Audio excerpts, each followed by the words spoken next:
warahmatullahi wabarakatuh. Tabik pun.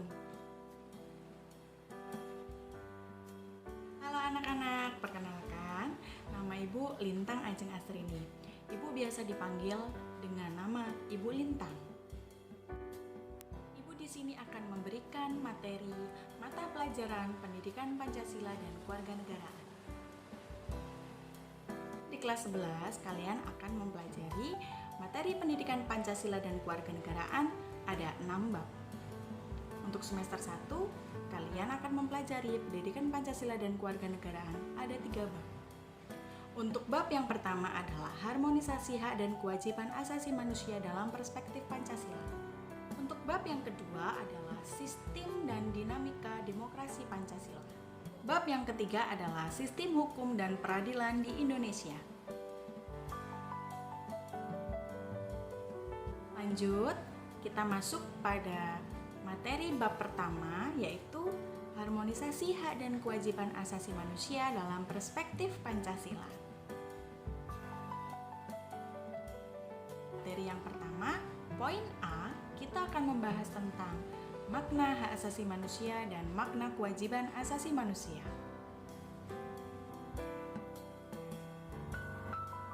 Hak asasi manusia. Pengertian hak asasi manusia secara umum bisa kalian baca. Kemudian, pengertian hak asasi manusia menurut Undang-Undang Nomor 39 Tahun 1999. Materi selanjutnya adalah ciri-ciri hak asasi manusia. Hak asasi manusia memiliki 4 ciri. Ciri yang pertama adalah hakiki. Hakiki adalah hak asasi semua umat manusia yang ada sejak lahir. Secara garis besar, hak asasi manusia merupakan kodrat yang telah diberikan Tuhan untuk manusia. Bagaimanapun hak asasi akan terus ada sepanjang manusia hidup. Contoh hak asasi manusia berdasarkan sifat hakiki. Yang pertama, kebebasan manusia untuk hidup, kebebasan manusia untuk tidak diperbudak, kebebasan mengemukakan pendapat, dan kebebasan berpikir sesuai kemampuan diri. Ciri-ciri hak asasi manusia yang kedua adalah universal, artinya hak asasi manusia berlaku untuk semua tanpa memandang status, suku bangsa, gender, atau perbedaan lainnya. Contoh hak asasi yang bersifat universal adalah kebebasan memperoleh pendidikan, kebebasan untuk memeluk agama, hak setiap manusia untuk mendapatkan perlindungan di mata hukum. Lanjut, ciri-ciri hak asasi manusia yang ketiga adalah tidak dapat dicabut. Artinya, hak asasi manusia tidak dapat dicabut atau diserahkan kepada pihak lain. Hak asasi manusia bersifat tidak dapat dicabut, akan terus melekat pada diri manusia dan tidak dapat diserahkan kepada pihak lain. Hak ini sekaligus pembeda manusia dengan makhluk lain. Hak asasi tidak dapat diambil secara sepihak. Contoh pelanggaran hak asasi manusia yang bersifat tidak dapat dicabut adalah menjadi korban pembunuhan, menjadi korban pemusnahan, mendapat perlakuan tidak manusia yang mengakibatkan penderitaan berat mental dan fisik. Lanjut, ciri-ciri hak asasi manusia yang keempat adalah tidak dapat dibagi. Artinya, semua orang berhak mendapatkan semua hak, apakah hak sipil, politik, atau hak ekonomi, sosial, dan budaya. Jadi, setiap manusia berhak untuk dipilih maupun memilih. Itu dari hak politik.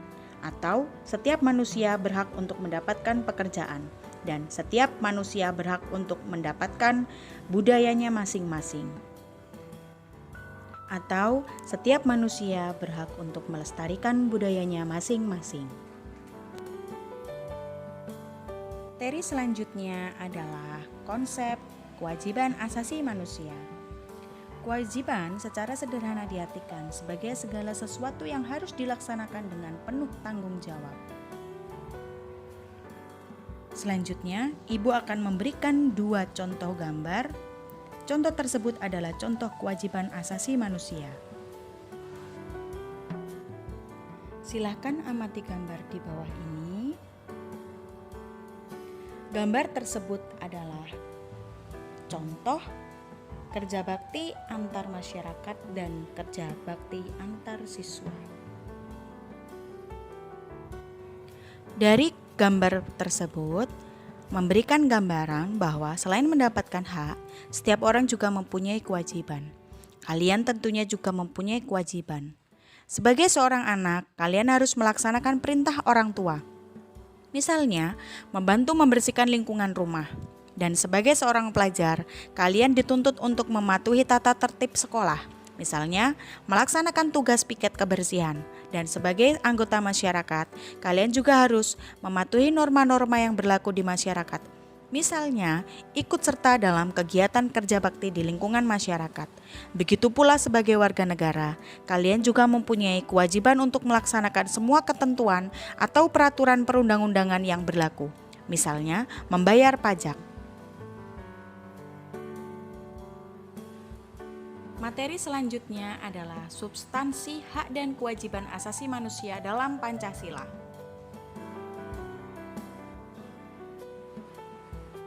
B, kita akan membahas tentang substansi hak asasi manusia dalam perspektif Pancasila. Dan kewajiban asasi manusia terdapat 3 nilai. Yang pertama adalah nilai dasar. Yang kedua adalah nilai instrumental. Yang ketiga adalah nilai praksis. Nilai dasar. Nilai dasar disebut juga sebagai nilai ideal yang berkaitan dengan hakikat kelima sila Pancasila. Nilai-nilai dasar tersebut bersifat universal. Di dalamnya terkandung cita-cita, tujuan, serta nilai-nilai yang baik dan benar.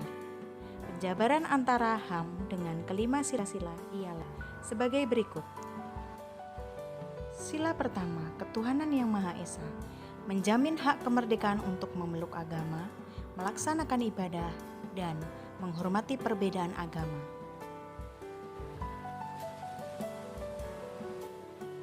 Kemudian, sila kedua, kemanusiaan yang adil dan beradab, menempatkan setiap warga negara pada kedudukan yang sama. Sila ketiga, persatuan Indonesia, mengamanatkan adanya unsur pemersatu di antara warga negara.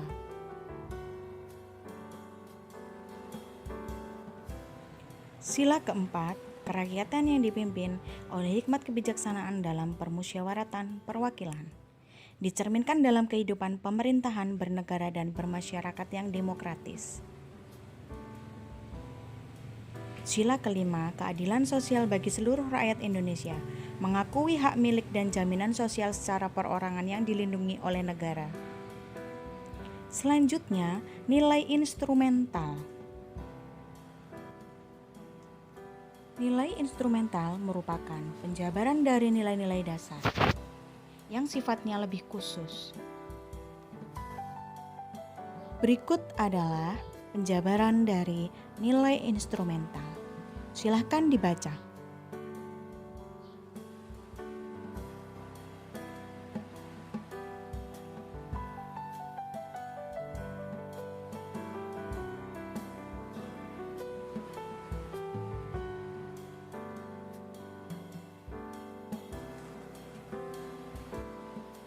Selanjutnya adalah nilai praksis. Nilai praksis adalah nilai yang diterapkan dalam kehidupan sehari-hari.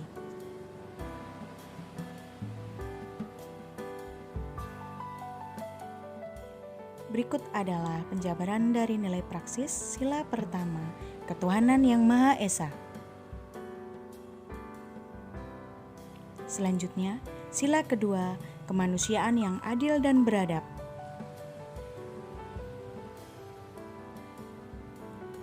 Kemudian, sila yang ketiga, persatuan Indonesia.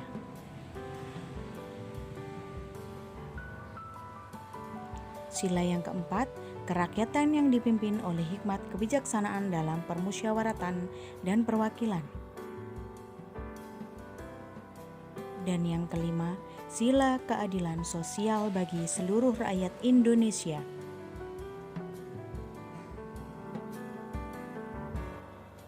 Silakan renungkan, sudahkah kamu bangga dengan Indonesia?